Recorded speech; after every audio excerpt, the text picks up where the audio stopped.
Salut les amis, c'est Ludo, j'espère que vous allez bien. On se retrouve aujourd'hui pour une nouvelle vidéo et il va s'agir d'un update lecture.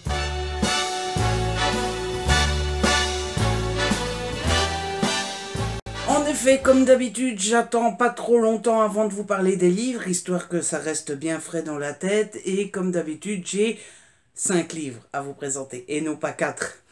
En fait, j'en ai 4 principalement, mais j'ai mis dedans un petit jeunesse parce qu'il s'agit d'un tome 3.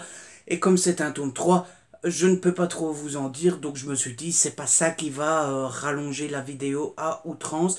Sinon, pour le reste, il y a 2 romances et 2 thrillers, plus le petit jeunesse. C'est un petit melting pot, voilà. De toute façon, vous avez l'habitude avec moi, je suis pas du genre à aimer un seul genre en particulier. Je lis un petit peu de tout et forcément, ça se ressent sur la chaîne. J'espère que le menu vous plaît et on va commencer tout de suite. Tout d'abord, je vais vous parler de Viens on s'aime de Morgane Maucomble aux éditions Hugo dans la collection New Romance. Ce livre, hein, ça fait une bonne année qu'il est sorti maintenant, tout le monde l'a lu, tout le monde l'a encensé, tout le monde a dit que c'était génial. Et du coup, j'avais vraiment très hâte de le lire. C'est chose faite et je pense que j'en attendais de trop parce que autant mon avis est assez positif dans l'ensemble, autant je suis loin d'être aussi enthousiaste que la majorité. Il faut dire que ça semble être le rituel avec moi. Je suis rarement d'accord avec la plus grande partie du public. J'ai aimé, vraiment, mais pour moi, il y a des choses très positives, il y a des choses beaucoup moins positives. Euh, et c'est pas grand-chose, c'est toujours des petits trucs par-ci, par-là. Donc rien de vraiment extrêmement dérangeant, mais ce sont des petits trucs, une fois qu'on met petit truc, plus petit truc, plus petit truc, etc., ça commence à faire beaucoup. Le livre fait 476 pages, qui est assez... ça n'arrive pas tout le temps dans la romance, en général on est à 300, 350 pages. Et quand j'ai refermé le livre, la première réflexion que je me suis faite, c'est que ça aurait peut-être été mieux si ça faisait que 350 pages. Voilà. Alors, dans les points très positifs, c'est le style de Morgane que je découvrais avec ce roman, que j'ai beaucoup aimé. Je trouve que ça se lit très vite, que c'est très addictif, que les chapitres sont... Ils sont pas courts, ils sont pas longs, ils sont tout juste ce qu'il faut, il se passe pas mal de choses, on ne s'ennuie pas trop, etc. Donc ça, c'est vraiment un premier bon point. Le deuxième bon point, c'est son couple, Lohan et Violette. Je me suis très vite senti à l'aise avec eux, je me suis très vite attaché à eux. Euh, la profondeur pardon, de leur personnage est très réussie. Lohan a un problème avec... Enfin, ils ont tous les deux un problème avec leur famille et notamment avec leur mère. Lohan, et pour une fois, en général, j'accroche à une histoire et pas à l'autre, tandis qu'ici, je me suis accroché aux deux. Lohan, sa maman est gravement malade, ce qui a eu des conséquences sur son physique et sur sa manière d'être. Sur son physique parce qu'il a été blessé et donc quand on apprend ce qu'a sa maman, c'est très émouvant et très touchant. Violette me ressemble un petit peu, je dirais pas pourquoi, parce que je pense qu'il faut le découvrir avec le livre, mais j'ai vécu plus ou moins ce que Violette a vécu, sauf que euh, ceux qui l'ont lu comprendront, moi elle me s'est barrée pour rien, quoi. Elle s'est barrée comme ça, voilà. Violette, elle, c'est un petit peu différent, mais j'ai franchement, facilement compris ce qu'elle vivait. Euh, L'autre point positif, c'est qu'il y a un moment dans le roman où c'est très émouvant et ça m'a arraché quelques larmes. Là aussi, je vous garderai le secret. Mais voilà, moi ça ne rate jamais. Une fois qu'il y a une scène si émouvante que ça, moi je peux pas résister, je pleure comme un petit bébé, surtout quand c'est un événement émouvant triste, parce que finalement quand c'est émouvant joyeux, voilà on pleure mais c'est pas grave quoi, on verse 2 larmes et puis c'est fini, non là c'est un événement émouvant triste, voilà ces pages-là étaient vraiment très dures à lire et m'a vraiment touché dans mon petit cœur d'artichaut. Donc voilà, tout ça, l'alchimie aussi, parce que moi, vous le savez, ce que j'aime dans les romans, c'est les petits moments choupis, les petits moments mignons, etc. Tout ça, ça m'a touché. Et puis de l'autre côté, euh, il y a ces petites choses, notamment les autres personnages principaux qui sont Zoé et Jason, auxquels je n'ai pas du tout accroché. J'ai un peu de mal à dire pourquoi, parce que surtout qu'on ne les connaît pas encore très bien dans ce premier tome. J'ai appris que ça serait les personnages principaux du deuxième tome. Mais de ce que j'ai vu dans ce premier tome-ci, j'ai pas aimé, je les trouve grossiers, je les trouve mal élevés, mal polis, j'aime pas leur humour, j'aime pas leur réflexion, j'aime pas leur façon d'être. Je sais pas, ça ne l'a pas fait du tout.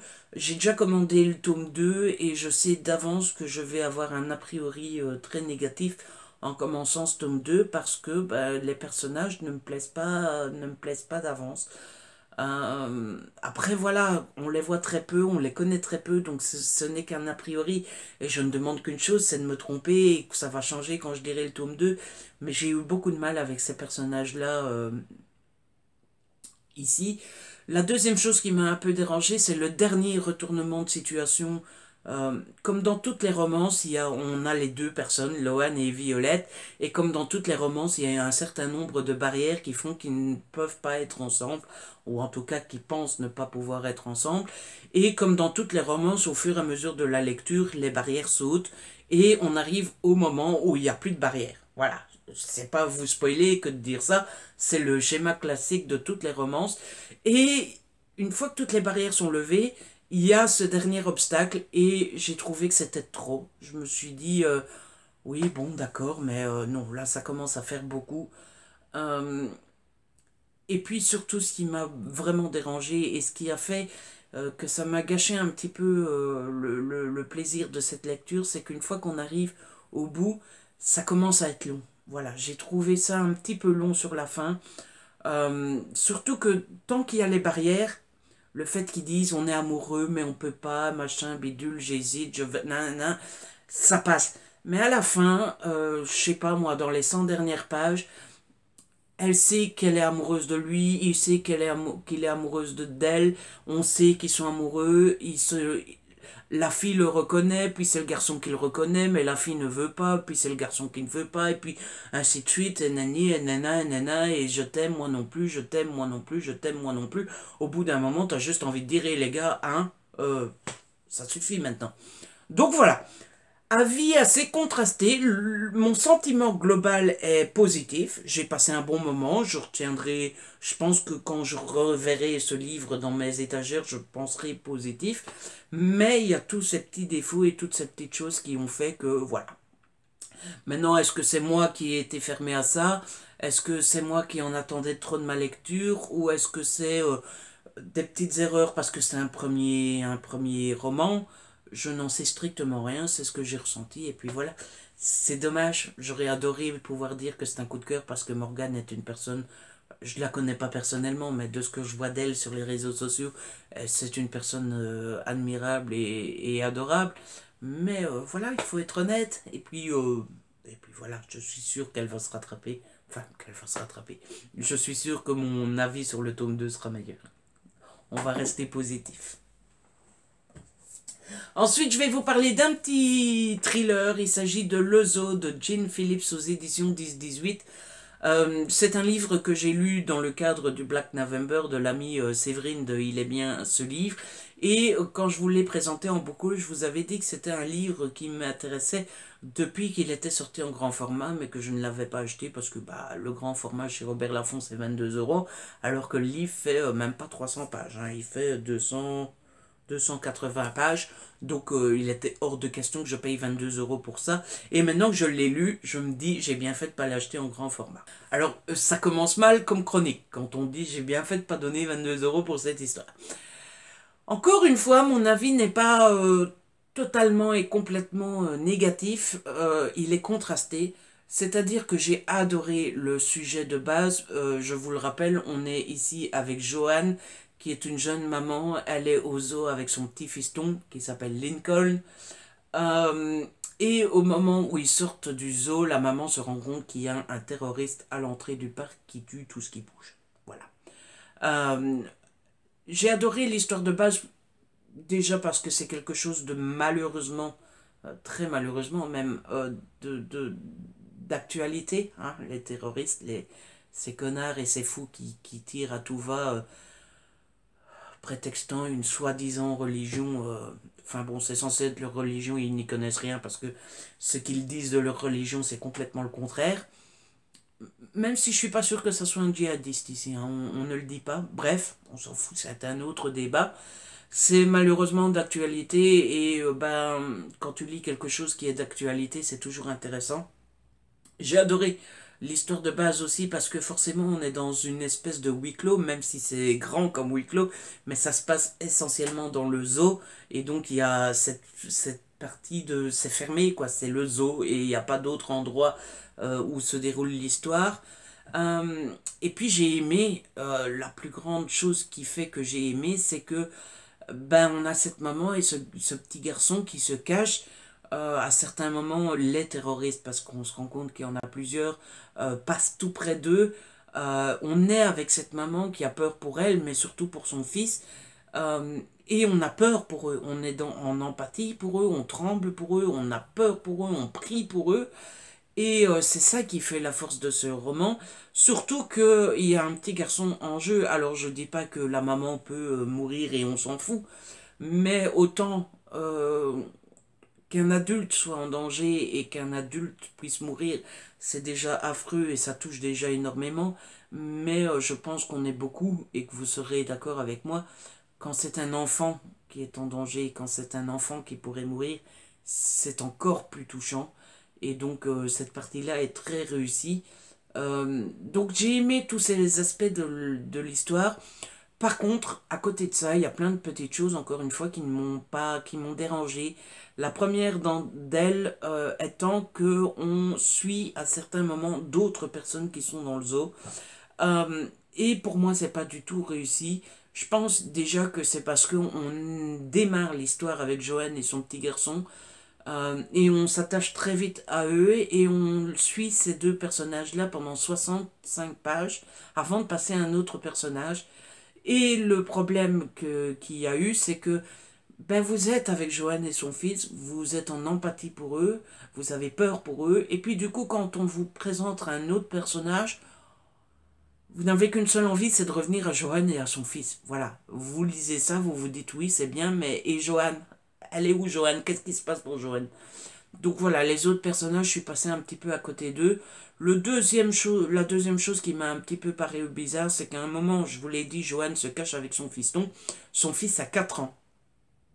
Et son fils reste très calme. Alors, il bouge un petit peu, mais je l'ai trouvé très calme, très serein, très relax. Et j'ai eu un peu de mal à croire qu'un garçon de 4 ans, aussi peur qu'il puisse avoir et aussi facilement il pourrait comprendre qu'il y a danger, reste relax comme ça. Ah, il y a des méchants, bon on va se calmer, on va rester sage. Voilà, j'ai eu du mal. Et puis, la troisième chose qui m'a dérangé, c'est que selon moi, l'histoire est en deux parties.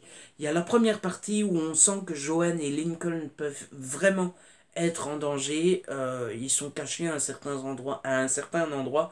Et on sent que tout peut se passer, que tout peut arriver. Et puis dans la seconde partie de l'histoire, elle change d'endroit où elle va se cacher. Et dans cet endroit-là, elle est beaucoup trop en sécurité. Alors, ne me prenez pas pour un salaud, hein. C'est pas que je veux qu'elle finisse par mourir, mais je vous l'ai dit, l'essence de cette histoire, c'est d'avoir peur pour eux, c'est de se demander ce qui va se passer, etc.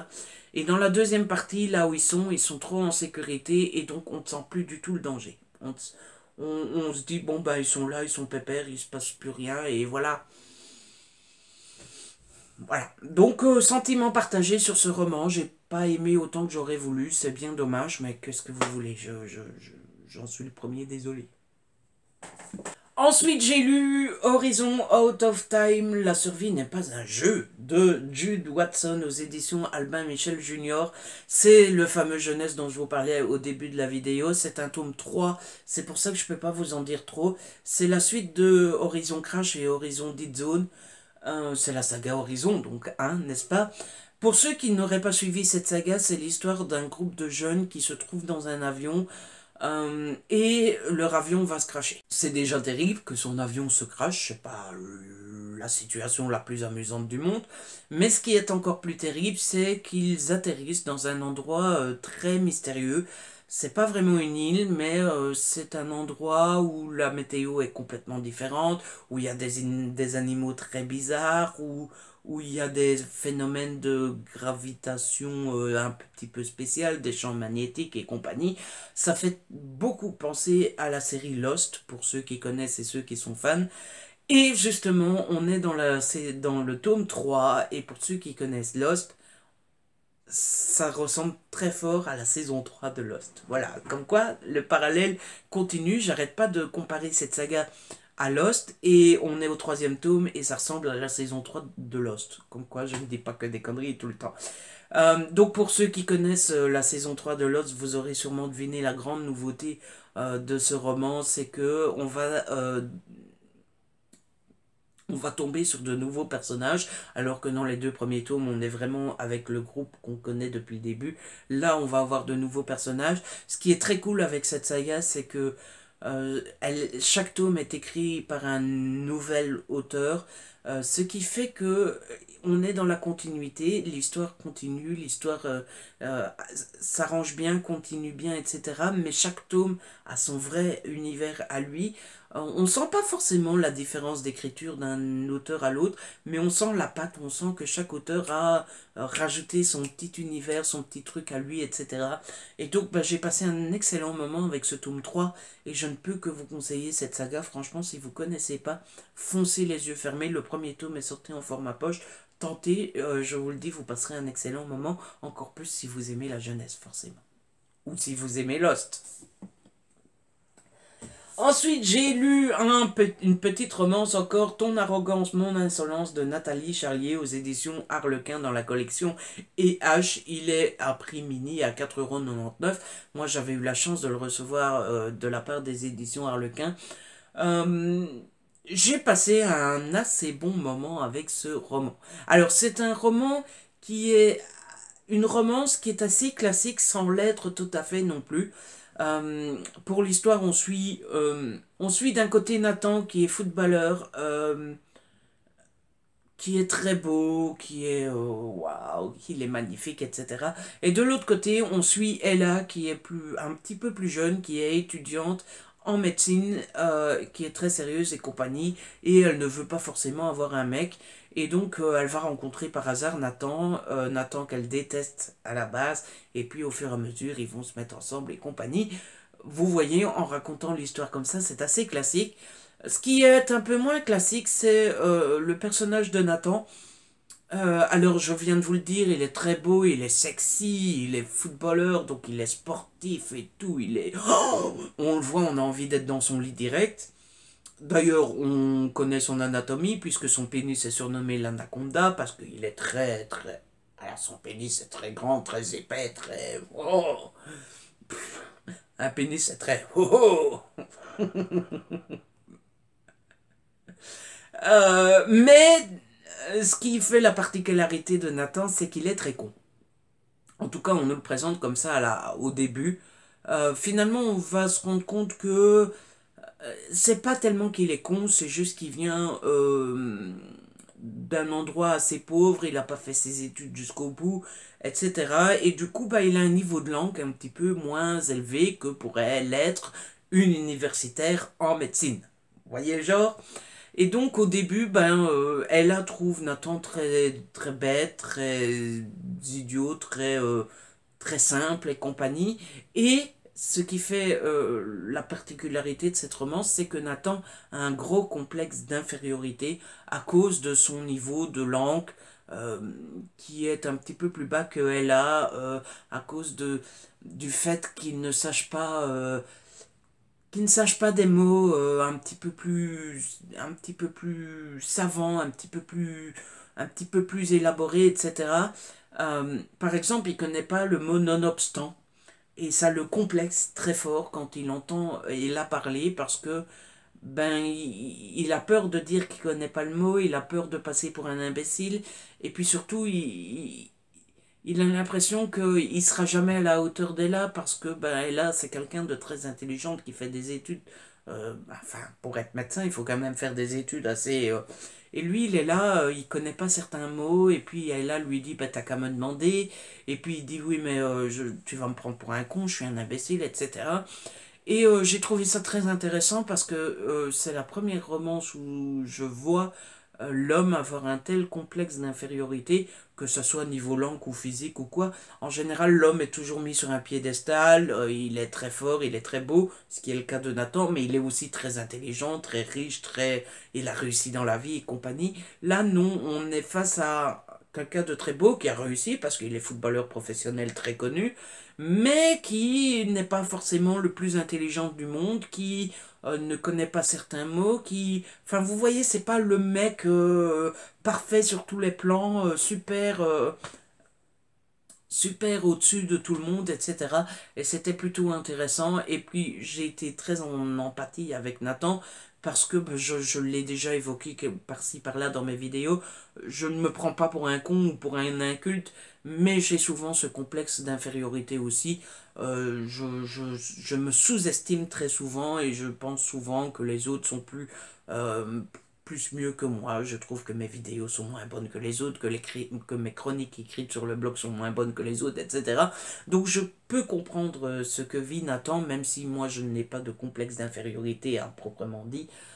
C'est juste que je me sous-estime. Mais du coup, j'ai une petite idée de ce que peut ressentir Nathan. Elle, de son côté, la grande difficulté, c'est sa famille, puisqu'elle vit...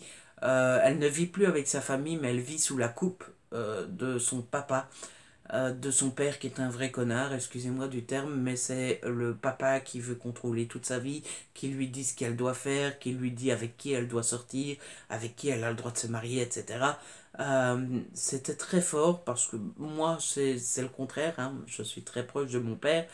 Ben, j'étais très triste pour Ella parce que ben, quand on rencontre ce papa, euh, voilà, on est en même temps très en colère et on aimerait se lever et lui en foutre une. Et on est en même temps très triste parce que ben, Ella se ratatine complètement devant son père. Et voilà, c'est terrible. Il se passe plusieurs choses, on ne s'ennuie pas, ça va plutôt vite, c'est assez addictif, c'est de la romance. Voilà, je vous le conseille si vous avez envie d'une petite romance assez sympathique qui change un petit peu grâce à Nathan. Bah voilà, je vous le conseille. En plus, il est à tout petit prix, donc voilà, ça va plutôt bien. Et enfin, on va terminer avec Olivier Norek et son roman Territoire aux éditions Pocket.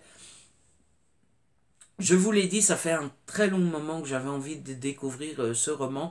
J'avais lu Code 93, que j'avais énormément aimé.